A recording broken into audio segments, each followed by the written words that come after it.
Before I go over this movie, I want to go over its background. 2015 was the 70th anniversary of the Railway series. As so, a 45-minute movie was commissioned by Walmart and ASDA as a special DVD release to celebrate the 70th anniversary of Thomas & Friends, which would be exclusive to their stores. So producer Ian McHugh, head writer Andrew Brenner, and railway consultant Sam Wickelson agreed that the best way to celebrate the milestone was to go back to the beginning and tell the story of how Thomas became a really useful engine. And when the trailer was released, we were naturally hyped for it, except for the Thomas chasing the runaway James part, but we'll get to that later. So did this movie live up to our expectations and beyond? Is it the perfect movie to celebrate 70 years of friendship? Let's take a look.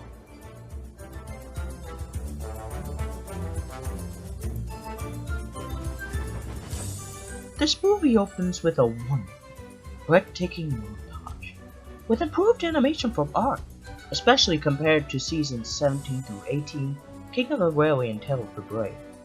Despite how the direction of the lighting still changes, and a few animation flaws are still here and there, but good job otherwise. This montage is one of the island of Solo, from the Normanby fishing village to the watermill, and from the cow field to Tidmouth Tunnel, where we are greeted by Gordon, pulling the express around the island. Fine work, Don Spencer, fine work. We then begin an adaptation of Edward and Gordon, like how they call the railway by its proper name, the Northwestern Railway, by the way, where we are introduced to Edward, who is shunting cars, and Gordon, who is pulling a goods train, and is very unhappy about it. Gordon tells Edward about how Sir Topham Hatt is getting another engine. New engine? What new engine?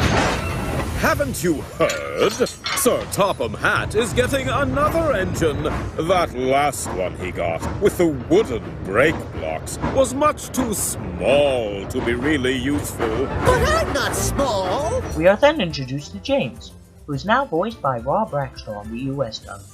He does a good job, by the way, and his voice actually reminds me of how George Carlin voiced him. What are you doing here, Percy? You should be at the station by now. He's Canadian. Yeah. How do you know he's Canadian? He talks like a Canadian, like me and all the other people. And there's another engine who's called Donald, and he's from the West, the Wild West. Another thing you'll notice about him is that he's actually painted black. Well done, Mark. Eat your heart out, Allcroft. After James and Gordon argue about his wooden brake blocks, Gordon is on his way again, until he gets stuck on the hill. Oh, I give up. What's he up to now? Come on, Gordon, you're not even trying. The driver speaks!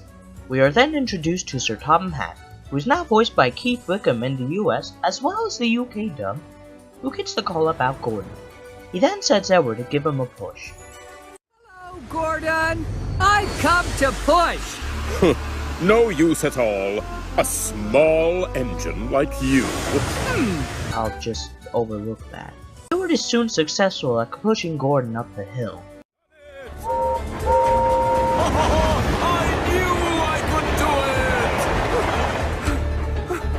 Not even so much as a thank you. Come on, Brenner, we've been over this. Although it doesn't surprise me that this episode was released with the English DVD of this movie. Edward is soon back at the yard when we are introduced to Thomas in this London Brighton South Coast Railway livery. I know it's the wrong color, green instead of brown or BR black, and I also know he has the wrong number too, 70 instead of 100 to 109. But I have a theory that explains everything. But that's for another video.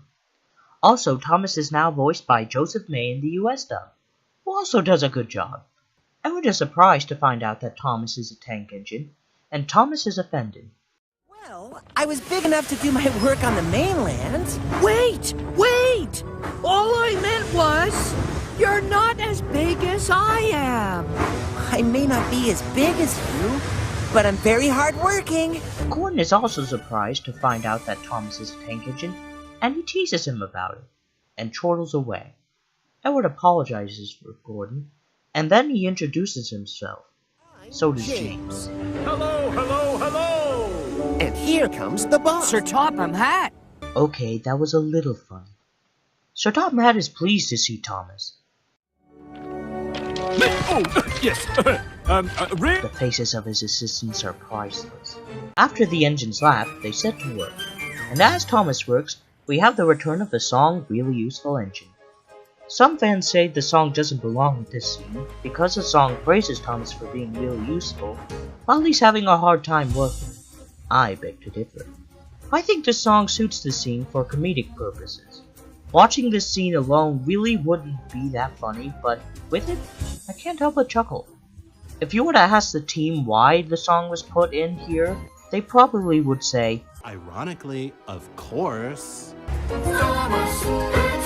wait, Salty? Salty? What are you doing here? Why not model Marklin instead? You could have just used/remodeled the one used in Blue Mountain Versatility, given him a face and wheels, and he'd be set. I mean, if Art can render 13 international characters who only appear in one movie, surely they can render Marklin, who also appeared in one movie. Then again, it's just a small cameo, so... Normally I would put the Rule 55. flag here since passenger trains have a right-of-way over goods trains and Thomas's presence wouldn't have really made a difference, but I'll give this movie a break. The song ends with Thomas waking up Gordon from his nap by blowing his whistle at him cheekily, and Gordon thinks about how to pay him back, as foreshadowing for Thomas and Gordon. That night, Thomas fantasizes about seeing the world to Edward while Gordon runs him off. We are then introduced to Henry, who rushes into the shed to get out of the rain. And I just have one teensy problem with Henry. Can you guess what it is?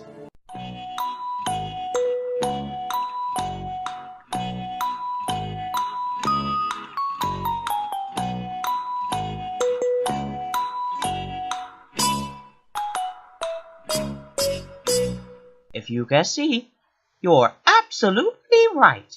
I mean, again, if Art can render 13 international characters who only appear in one movie, surely they can give Henry his old shape, and better yet, a blue coat of paint like in the books.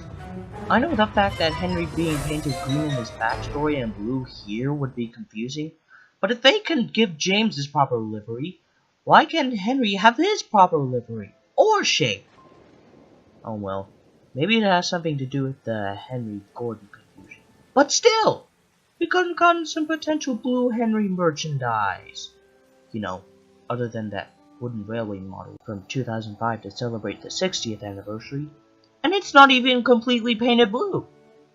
Thanks to DeviantArt User Arc Minister for pointing out the blue coat of paint error out, by the way. I am, however, cool with the fact that they altered Henry's personality, but that's for another video. Edward then tells the sad story of Henry, and I like how they use James to push him out instead of Thomas or either one of the Red Engines in this version. In fact, one of them was supposed to be James, but Audrey made him a separate character due to continuity errors. Edward briefly mentions how, in Edward, Gordon, and Henry, Gordon breaks his safety valve, but Gordon cuts him off, and it's kind of funny.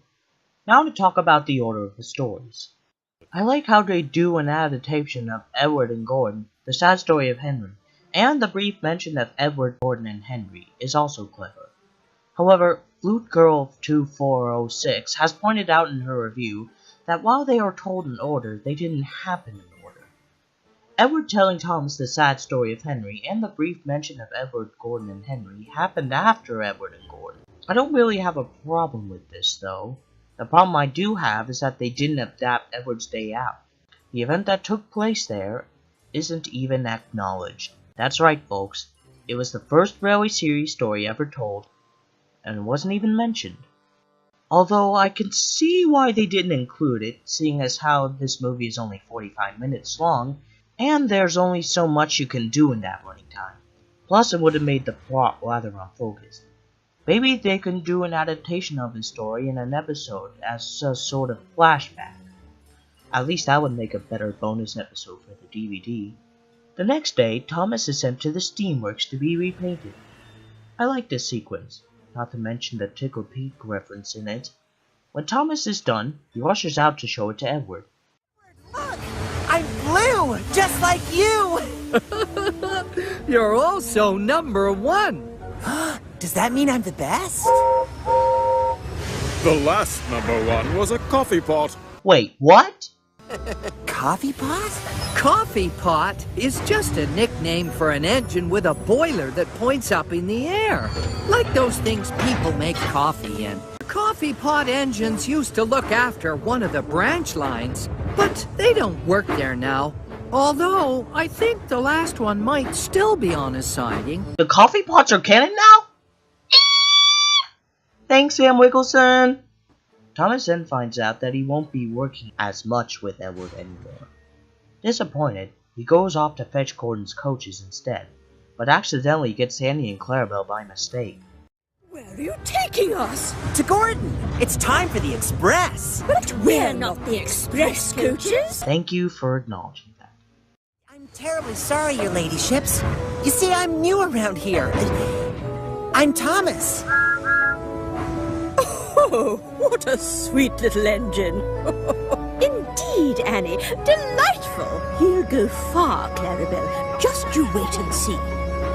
I like the interaction between Thomas, Andy, and Clarabelle in this movie.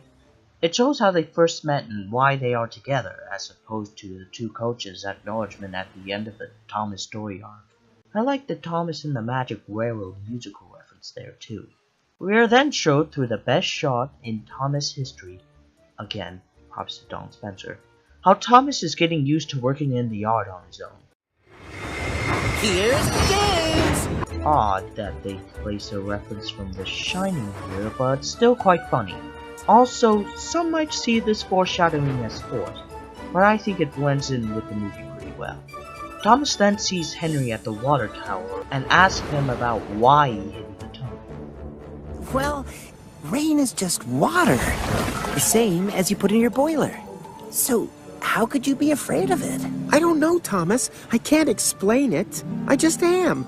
And I don't like being teased about it. Why can't he just say something more like, "Look, Thomas, I don't want my paint to get ruined, that's all.